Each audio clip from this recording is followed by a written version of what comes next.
الشيطان الرجيم بسم الله الرحمن الرحيم الحمد لله رب العالمين۔ سورۃ فاتحہ کی تمہیدی باتیں چل رہی تھیں کل کے درس میں۔ کل کا درس ہم نے اس بات پر ختم کیا تھا کہ اس سورت کا ایک نام سورۃ الشفا بھی ہے،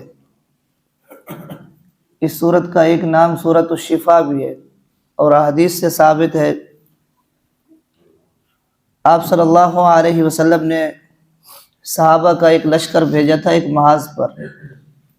بخاری شریف کی حدیث ہے، امام بخاری نے نقل کیا، حدیث نمبر 2276 2276۔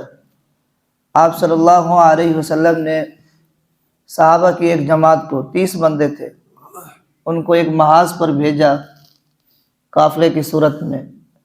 جب صحابہ وہاں سے آ رہے تھے، وہاں انہیں رات پڑ گئی، رات کا وقت ہو گیا، تو صحابہ کرام ایک قریب بستی تھی، اس بستی میں گئے اور بستی والوں سے کہا کہ آج ہم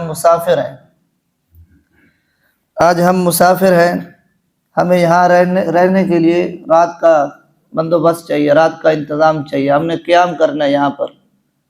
تو ان بستی والوں کو پتہ تھا، وہ خود کافر تھے، مسلمان نہیں تھے، تو انہوں نے کہا تم لوگ صابی ہو، صابی مطلب بددین ہو، ہم تمہیں اپنے پاس نہیں ٹھہرا سکتے، نہ ہمارے پاس کھانا ہے، نہ ہمارے پاس تمہارے لیے رہنے کی جگہ ہے۔ تو انہوں نے نکال دیا صحابہ کو۔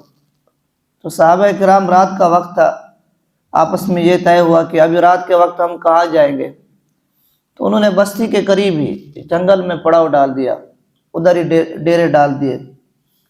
تو بستی کے قریب ہی اب رات کا وقت ہوا، اللہ کا کرنا یوں ہوا کہ جو اس بستی کا بڑا تھا، سربراہ تھا، اس کو کسی موذی جانور نے ڈنک مار لیا، سانپ نے یا بچھو نے، کوئی موذی جانور تھا، اس طرح کے الفاظ ہیں۔ تو انہوں نے ہر طرح سے کوشش کی، حدیث میں الفاظ ہیں فَسَعُوا لَهُ بِكُلِّ شَيْءٍ، ہر طرح سے اس کے لیے کوشش کی کہ کسی طرح اس کو شفا مل جائے، یہ ٹھیک ہو جائے، لیکن شفا اللہ نے لکھی تھی۔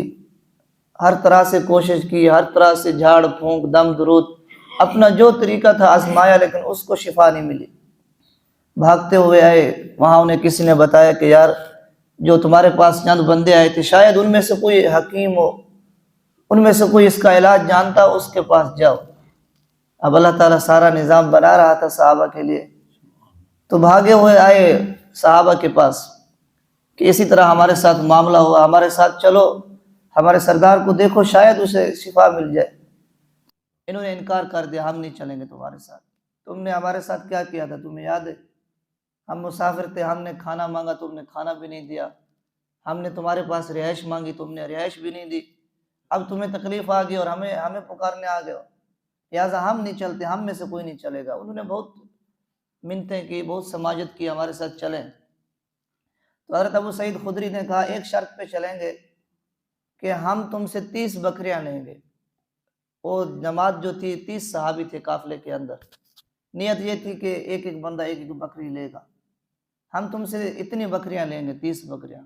انہوں نے مان لیا، بستی کا سردار تھا، مشکل میں تھا، تو وہاں گئے حضرت ابو سعید خدری رضی اللہ تعالیٰ عنہ، انہوں نے وہاں سورۃ فاتحہ پڑھی، سورۃ فاتحہ پڑھ کے اپنا لعاب لگایا اور وہ بندہ فوراً ٹھیک ہو گیا، صرف سورۃ فاتحہ پڑھی۔ حدیث کے اندر الفاظ ہیں کہ آپ حضرت ابو سعید خدری نے جب دم رکھا تو اس کی مریض کی حالت یہ ہو گئی کہ پہلے کسی نے اسے باندھا ہوا تھا، جیسے بندہ گرہ لگاتا ہے، جو ہی سورۃ فاتحہ پڑھ کے دم کی تو گویا کسی نے وہ گرہ کھول دیو اور وہ فوراً ٹھیک ہو گیا وہ بندہ۔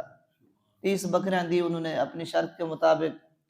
حضرت ابو سعید خدری نے صحابہ سے فرمایا کہ ہم یہ استعمال نہیں کریں گے، ہم نے مانگ تو لی ہے ان سے، لیکن ہم حضور سے جا کر مدینے میں پوچھیں گے ہمارے لیے جائز ہے یا نہیں ہے، ہم پھر اس کو استعمال کریں گے۔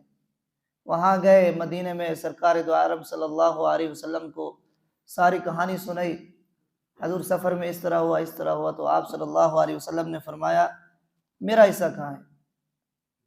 آپ صلی اللہ علیہ وسلم کا مقصد یہ تھا صحابہ کو کہ لالچ نہیں تھی اس چیز کی، بلکہ بتانا تھا یہ تمہارے لیے حلال ہے، تم اس سے کھا سکتے ہو۔